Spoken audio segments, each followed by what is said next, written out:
Hello friends, आज हम discuss करेंगे रेपो रेट क्या होती है, कैश रिजर्व रेशियो क्या होता है और एसएलआर क्या होता है। एक्चुअली मैं तुम्हें यहाँ बताना चाहता हूँ कि रेपो रेट किस तरह से वर्क करती है। क्या होता है, जो मॉनेटरी पॉलिसी कमेटी होती है, जो आरबीआई एक्ट 1934 के तहत बनी है, उस मॉनेटरी पॉलिसी कमेटी के हिसाब से जो इंटरेस्ट रेट डिसाइड किया जाता है वो रेपो रेट के आधार पर किया जाता है। तो जो रेपो रेट होती है वो किसी भी बैंक की लैंडिंग रेट होती है। उस लैंडिंग रेट पर बैंकों को लोन मिलता है, तो आरबीआई उस रेट पर लोन देती है, तो उसको कहते हैं repo rate. Reverse repo rate क्या होती है, जब आरबीआई मार्केट से मनी को सक करना चाहती है, लिक्विडिटी को सक करना चाहती है, उसे कहते हैं रिवर्स रेपो रेट। तो रेपो रेट और रिवर्स रेपो रेट में यही डिफरेंस है। और दूसरा नेक्स्ट टर्म है सीआरआर। सीआरआर की फुल फॉर्म होती है cash reserve ratio. Cash reserve ratio क्या होता है, कैश रिजर्व रेशियो होता है कि आरबीआई अपने वॉलेट के अंदर, मतलब अपने लॉकर के अंदर जो है कैश रखती है, वो रिजर्व रखती है कैश को।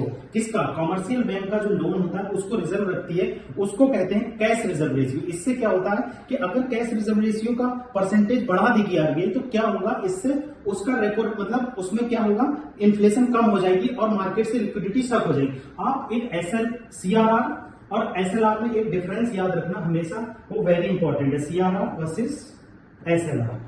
मैं सीआरआर और एसएलआर में आपको डिफरेंस बता देता हूं। सीआरआर क्या होता है, शॉर्ट टर्म होता है। सीआरआर और एसएलआर बोथ जो होते हैं वो शॉर्ट टर्म लेंडिंग रेट होते हैं। तो सीआरआर क्या है, कैश रिजर्व रेशियो है। एसएलआर क्या है, स्टैट्यूटरी लिक्विडिटी रेशियो। सीआरआर का क्या होता है, सीआरआर जो है वो कोई भी पैसा जो है वो रिजर्व बैंक रखती है अपने पास। एसएलआर क्या होती है, वो जो स्टैट्यूटरी लिक्विडिटी रेशियो जो होती है वो बैंक खुद अपने पास रखती है। ये केवल कैश की फॉर्म में रखा जाता है, ये 3 फॉर्म में रखा जाता है। आपको ये बता देना चाहता हूं मैं, एसएलआर 3 फॉर्म में रखा जाता है। 3 फॉर्म में कैसे, पहला जो फॉर्म होती है इसमें पहली इंपॉर्टेंट फॉर्म होती है कैश की फॉर्म, ठीक है। दूसरी इंपॉर्टेंट फॉर्म होती है गोल्ड की फॉर्म और तीसरी इंपॉर्टेंट फॉर्म होती है गवर्नमेंट सिक्योरिटी। तो क्या होता है, जो कैश में रखा जाता है, वो कैश में जो रखा जाता है उस पर कोई इंटरेस्ट नहीं मिलता। जैसे सीआरआर बैंकों का ये मानना है कि आप हमसे जो सीआरआर ले रहे हैं, जो हम आपको सीआरआर दे रहे हैं आरबीआई को, उस पर कोई हमें इंटरेस्ट नहीं मिलता, तो हमें बहुत सारा घाटा होता है। जबकि जो एसएलआर होता है, एसएलआर 3 फॉर्म में रखता है। तो जो कैश की फॉर्म में एसएलआर होता है, याद रखना, कैश की फॉर्म में जो एसएलआर होता है उस पर कुछ भी इंटरेस्ट रेट नहीं मिलता।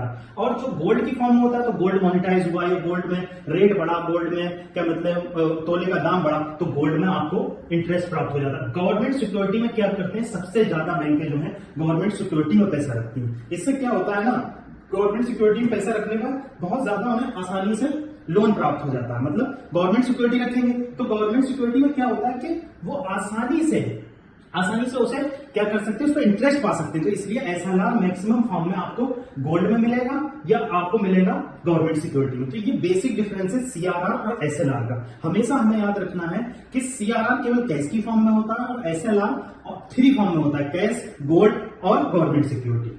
तो आज का हमारा यहाँ लेक्चर ये थोड़ा बेसिक्स था, आज हमने इस स्क्रीन से स्टार्ट किया है। Thank you.